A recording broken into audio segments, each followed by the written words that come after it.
start with bomb. Okay. So this is the defense spot. Defending Icarus. If you have a proper 4-man team.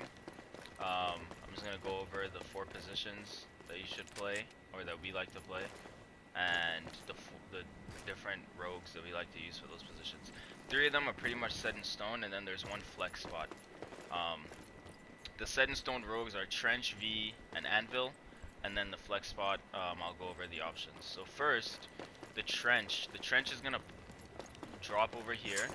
I'm doing this on Strikeout because the Demolition custom games only gives me 2 minutes, but the bomb site is right here.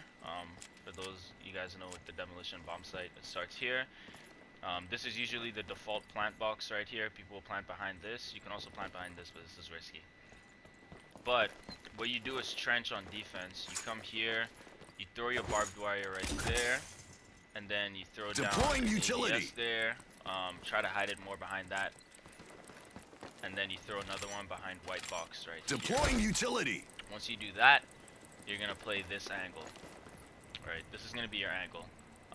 My group calls this long. You can call it whatever you want, but this is what you would play. Pretty much, you're covering this, and what it does is, if anyone tries to run through here to shoot whoever is playing this, you can kill them. If anyone tries to go behind white box, you can poke them out. They can't push past this, essentially. Eventually, you can also buy tear gas, because a lot of times they'll push this with like 2, maybe even 3 people. So if you poke for even a second and they know you're there, you can get downed. Tear gas is good. If they're behind white box, you can tear gas it just to waste a couple seconds. They only have 1:45 by the time they land, so every second counts. Boom. That's pretty much all you do. If they aren't pushing this bomb site and they're pushing the other, you still want to stay here. But you pretty much just have this crossfire right here on mid. You only have to hit 1, maybe 2 shots. I like to use the DMR here because of the AR nerf, but the AR is still really good, especially if you're comfortable with it. But all you need is 1 or 2 shots, and I'll explain that later. But this is pretty much your role. The other role is V. V's gonna be playing right here. She's gonna be watching that. Pretty much, she's the one who counters the plant, because what most people will do is they'll come over here. They know someone's usually playing there. That's a pretty common angle to play. If they wanted to run through, they'd have to run through all this barbed wire. If they attempted to punch it, the V would be able to shoot them from there. If they decided to just run through and plant here, the V would be able to throw her Vs down. So essentially, as V, you're playing this. If they're trying to punch the wire, you obviously get the free kill here. If they go for the plant, you can actually lob your Vs all the way from here, and it would land right here. And this is how you stop the plant. You don't have to shoot them, you don't have to do anything. You throw a V down, it hits here, it cancels the plant. Comboed with them having to run through the barbed wire, that's enough. You also have a fire nade, so you can throw a fire nade down as well if you need to, and you have 2 of your Vs. So this is what V plays. She plays this short.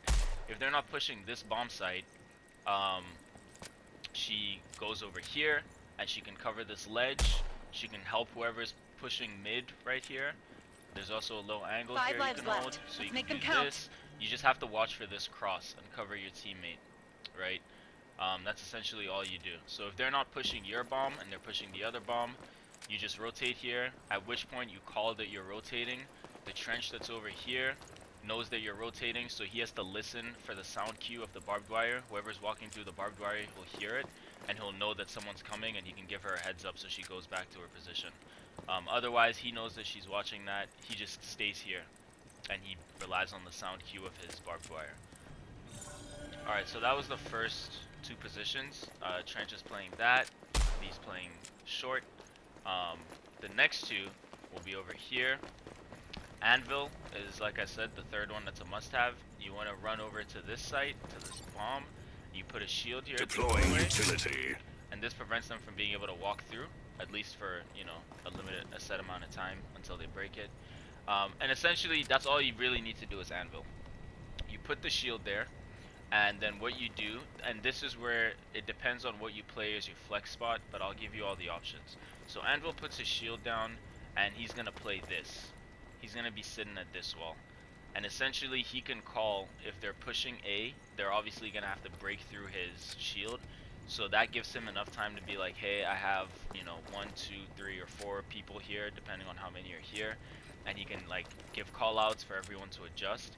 He pretty much plays this angle on mid.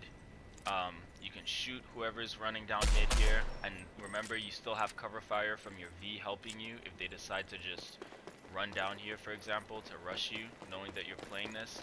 She's gonna get shot from the V, you're gonna get shot from the trench, who's gonna hit 1 or 2 shots, and then you have the anvil here who's also shooting. A lot of people love to go mid here and then kind of like play this fountain. This is a really risky place. I don't think it's good, but even if you do that, you're very exposed from that. Usually one part of your body sticking out, and if you're not exposed from there, you'll be exposed from this guy. So something will be sticking out. Otherwise, the anvil is really good here because you get C4. So even if someone's playing that fountain, you can Lethal C4 out. it, and it's essentially a free kill.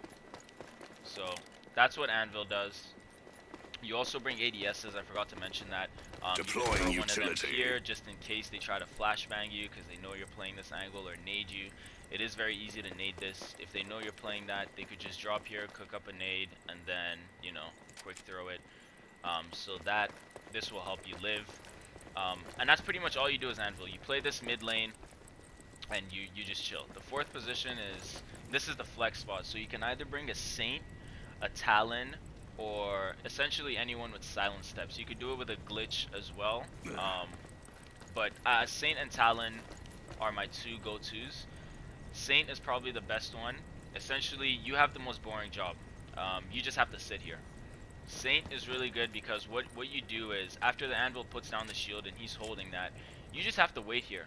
You pretty much just wait here. If they are pushing this, you wait for the shield to get broken or hacked or whatever.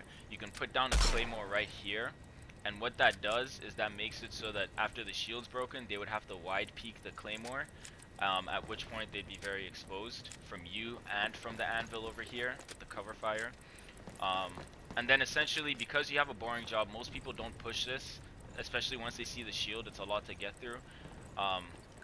You just sit here and you just have a good time. You have the scope on your gun if you are using that gun, so you can use this cheeky angle and try to get pokes, but you have to be really careful because you can't afford to go down here. But if you want to have a little fun, you can try to get pokes here. It's up to you. But the claymore here is pretty good because it makes them wide peak, and then essentially Enemies you're just are running helping. low on reinforcements. You're just sitting here.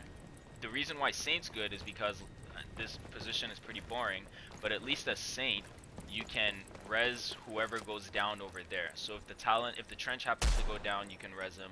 If the V happens to go down, you can res her, and you're still somewhat invested in the game, even though you're just sitting here.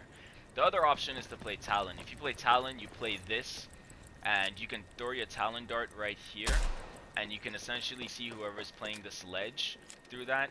You'll know how many people are playing ledge, and you also get the C4 just like Anvil does. So pretty much you play this just like Anvil would as Talon, and then Anvil would play the Saint position, and you could lob your C4 over. But the reason why Talon is good is because on top of having that free info over there for knowing exactly how many people are here, you could buy silent steps, and if they're all pushing that site, you could go for the very risky play of running down mid. You could run down mid with Talon here and then use your silent steps and go for the flank.